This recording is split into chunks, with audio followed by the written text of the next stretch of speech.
오늘 본문에서는 악하고도 악한 삶의 모습에 대해서 몇 가지를 언급해 주고 있습니다. 3절을 보십시오. 가난한 자를 학대하는 가난한 자는 곡식을 남기지 아니하는 포구 같으니라 말씀하고 있습니다. 우리는 흔히 동병상련이라고 하는 말을 하죠. 같은 상처를 가지고 있는 사람은 다른 사람의 아픔을 이해하고요.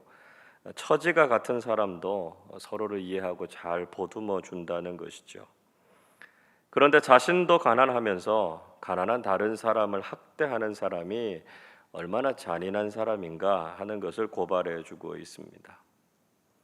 우리는 서로의 마음을 긍휼히 여기고 서로 격려하고 어려움을 이겨나가는 사람들이 되어야 한다는 것이죠.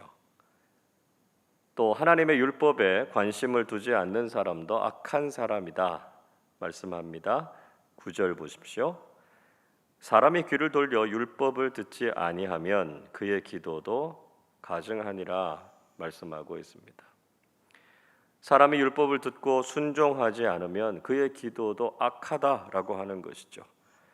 하나님의 말씀에 순종하지 않으면 그가 아무리 거룩한 신앙인인 것처럼 보이려고 해도 그것이 오히려 혐오스러운 모습이 된다는 것입니다. 또 이렇게 하나님의 말씀에 순종하지 않는 사람의 기도는 결국 자신의 탐욕과 정욕을 채우려고 하는 것이죠. 그래서 하나님께서 응답해 주시지 않는다 말씀하고 있습니다. 우리가 먼저 하나님의 말씀에 귀를 기울여야 하고요. 하나님께서 기뻐하시는 소원을 가지고 기도해야 된다 하는 것이죠. 그리고 가난하고 소외된 사람들을 함부로 대하는 지도자들도 대표적인 악인들이다 이렇게 말씀합니다. 15절 말씀 보십시오. 가난한 백성을 압제하는 악한 관원은 부르짖는 사자와 줄인 곰 같으니라 말씀하죠. 지도자가 해야 되는 역할이 무엇입니까? 가난하고 소외된 사람들을 돌보고요. 그들이 살아갈 수 있는 희망을 주는 것이죠. 그런데 악한 지도자들은 오히려 이런 사람들을 절망에 빠지게 한다는 것입니다. 사회적으로 약하고 힘이 없다고 해서 함부로 대하는 사람들이 있습니다. 갑질이라는 이름으로 사회적인 폭력으로 살아가기 어려운 사람들을 더욱 낙심하게 하는 사람들은 하나님께 무서운 책망을 받게 된다는 것이죠. 힘이 없고 가난한 사람들, 외국인 노동자들, 장애인들이나 소외계층들이 희망을 가지고 살아갈 수 있도록 돕고 격려하는 사람들이 되어야 한다는 것입니다. 또 다른 사람들을 해치는 사람들도 악한 사람들이다 말씀하지요. 17절이 이렇게 말씀합니다. 사람의 피를 흘린 자는 함정으로 달려갈 것이니 그를 막지 말지니라 말씀하고 있습니다. 우리는 다른 사람들에게 치명적인 상처를 주거나 생명을 잃게 하는 일을 해서는 안 된다는 것이죠. 최근에도 음주운전으로 인한 교통사고나 안전불감증으로 인해서 일어나는 여러 공사장의 사고들, 또 충동적이고 우발적인 폭력으로 인한 가해, 이런 소식들을 우리가 듣게 됩니다. 이런 사건들과 사고들 때문에 소중한 생명들을 잃게 되지 않습니까? 그리고 가족들이 얼마나 씻을 수 없는 상처를 받게 됩니까? 이런 일을 하는 사람들은 스스로 함정으로 달려가는 것 같다 이렇게 말씀합니다. 무죄한 사람들을 죽이고 상하게 하는 사람들은 평생 양심의 가책과 무거운 짐을 지고 살아가게 된다는 것이죠. 그것이 자신을 불행하게 하는 것이고 결국은 자신을 죽이게 될 것이다 말씀하고 있습니다. 자, 그러면 우리는 어떤 의인의 삶을 살아야 될까요? 먼저 의인은 담대하다 이렇게 말씀하고 있죠. 우리 1절 말씀을 한 번 더 같이 읽어보겠습니다. 악인은 쫓아오는 자가 없어도 도망하나 의인은 사자같이 담대하니라. 악인은 늘 두려움에 휩싸여서 살아간다는 것이죠. 쫓기고 도망치는 인생을 산다는 것입니다. 그러나 의인의 삶은 평안하고 담대하다 이렇게 말씀하고 있습니다. 우리가 두려움에 사로잡혀서 사는 삶이 아니라 담대한 믿음의 삶을 살아가실 수 있기를 바랍니다. 또 의인이 다스리는 나라는 오래도록 지속된다 이렇게 말씀하지요. 2절 보십시오. 나라는 죄가 있으면 주관자가 많아져도 명철과 지식 있는 사람으로 말미암아 장구하게 되느니라 말씀하죠. 자, 나라는 죄가 있으면 주관자가 많아진다 이야기하는 것은 한 나라에 범죄가 많이 있으면 주관자들, 지도자들이 자주 바뀌게 된다는 것입니다. 그러나 지혜와 명철이 있는 지도자가 있는 나라는 오래도록 그 권력을 유지하게 된다는 것이죠. 정부가 나라를 잘 다스리지 못하면 정권이 자주 바뀌게 되는 것을 볼 수 있지 않습니까? 남유다는요, 다윗의 자손들이 꾸준하게 그 나라를 다스렸습니다. 그러나 북이스라엘은 200년 동안 정권이 무려 9번이나 바뀐 것을 볼 수 있습니다. 이게 주관자가 많아진다라고 하는 이야기죠.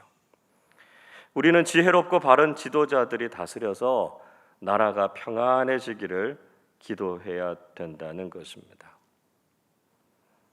또 의인은 율법을 지키고 하나님을 찾는다 이렇게 말씀하지요. 4절 5절 보십시오. 율법을 버린 자는 악인을 칭찬하나 율법을 지키는 자는 악인을 대적하느니라. 악인은 정의를 깨닫지 못하나 여호와를 찾는 자는 모든 것을 깨닫느니라 말씀하고 있습니다. 율법을 무시하는 사람들은 악인들을 칭찬한다는 거죠. 그러나 율법을 지키는 사람들은 악인들을 용납하지 않습니다. 책망하고 이런 사람들을 멀리한다는 것이죠. 하나님의 법을 아는 사람들은 절대로 악을 허용하지 않는다는 것입니다. 7절도 이렇게 말씀하지요. 율법을 지키는 자는 지혜로운 아들이요 음식을 탐하는 자와 사귀는 자는 아비를 욕되게 하는 자니라 말씀합니다. 율법을 지키는 것이 지혜로운 삶이고요. 하나님을 경외하는 삶이다 말씀하고 있습니다. 그래서 우리가 삶을 살아가는 동안에 하나님의 법, 하나님의 말씀과 명령을 소중히 여겨야 한다는 것이고요. 그 말씀에 근거해서 악을 버리고 선과 의를 구하는 사람들이 되어야 한다는 것입니다. 그리고 의인은 성실한 삶을 산다. 오늘 강조해서 이야기합니다. 6절을 보십시오.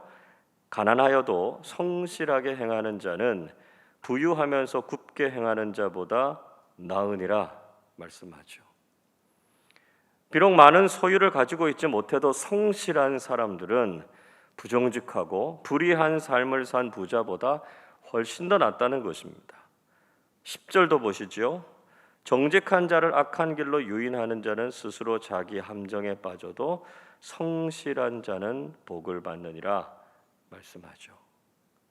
불의하게 악을 도모하는 것보다 성실한 삶이 복된 삶이다 말씀합니다. 18절도 이렇게 말씀합니다. 성실하게 행하는 자는 구원을 받을 것이나 굽은 길로 행하는 자는 곧 넘어지리라. 성실하게 행하면 구원을 받게 되지만 악하고 거짓된 삶을 사는 사람들의 인생은 결국 무너지게 된다는 것입니다. 우리의 삶을 살펴보아서 우리가 하나님 앞에서 성실하고 바른 삶을 살아야 한다는 것이죠. 또 의인은요, 자기 죄를 회개하고 그 죄를 버리는 사람이다 말씀합니다. 13절 보시죠. 자기의 죄를 숨기는 자는 형통하지 못하나 죄를 자복하고 버리는 자는 불쌍히 여김을 받으리라 말씀하고 있습니다. 자기가 가지고 있는 죄를 감추는 것, 그것은 형통한 삶이 되지 못한다는 것이죠. 왜 그렇습니까? 죄는 결국 다 드러나게 된다는 거죠. 자신의 죄를 감출 수 없고요. 그 죄로 인해서 심판을 받게 되기 때문이죠.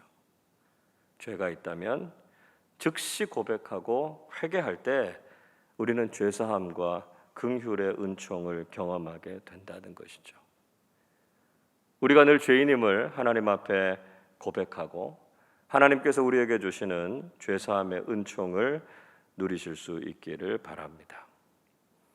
자, 그리고 의인은 하나님을 경외하는 사람이다 말씀하지요. 14절 보십시오. 항상 경외하는 자는 복되거니와 마음을 완악하게 하는 자는 재앙에 빠지리라 말씀합니다. 무엇보다 의인은 하나님을 경외하는 신앙을 가지고 하나님을 두려워하는 사람이라는 것입니다. 우리가 하나님을 두려워하는 마음 가지고 살 때 우리 인생이 정말 복된 인생이 된다, 믿음의 복을 경험하게 된다라고 하는 것을 알게 되죠. 또 의인은 탐욕을 미워하는 사람입니다. 16절이 이렇게 말씀하죠. 무지한 치리자는 포학을 크게 행하거니와 탐욕을 미워하는 자는 장수하리라 이야기합니다. 어리석은 통치자는 포학을 행한다는 것이죠. 포학이라고 하는 말, 강탈하다, 착취하다 이런 말입니다. 악한 통치자는 자기 자신이 가지고 있는 힘과 권력을 가지고 다른 사람들의 것을 빼앗는다는 거죠. 불의한 짓을 한다는 것입니다. 그러나 의로운 사람들은 이런 탐욕을 멀리 한다는 것이죠. 그래서 결국 그 사람은 리더십을 인정받게 되고 오래도록 다른 사람들을 다스리는 사람들이 된다는 것이죠.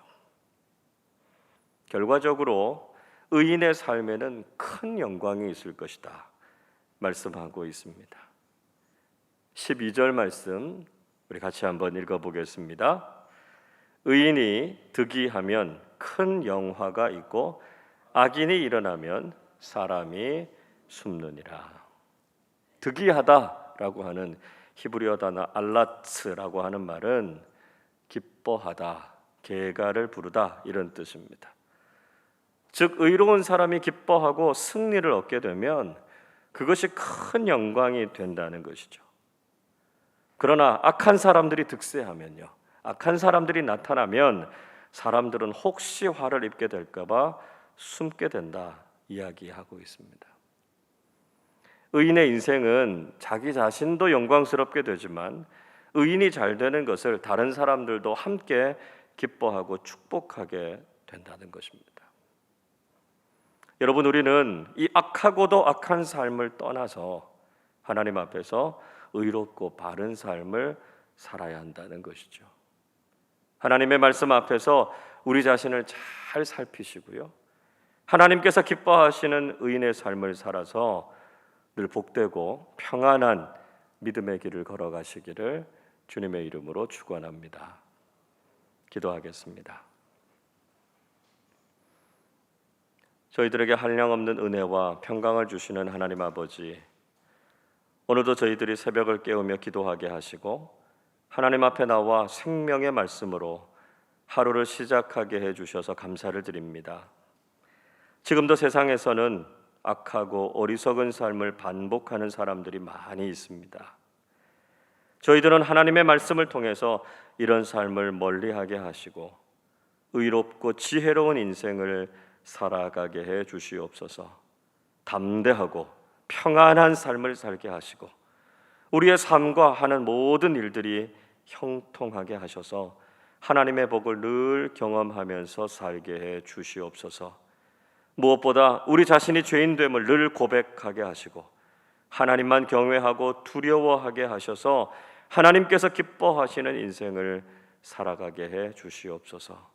그래서 오늘도 의인이 잘 되고 많은 사람들 앞에서 칭송을 받는 참된 그리스도인의 삶을 살아가는 우리 모두 되게 하여 주시옵소서. 감사드리며 우리 주님 예수 그리스도의 이름으로 기도하옵나이다. 아멘.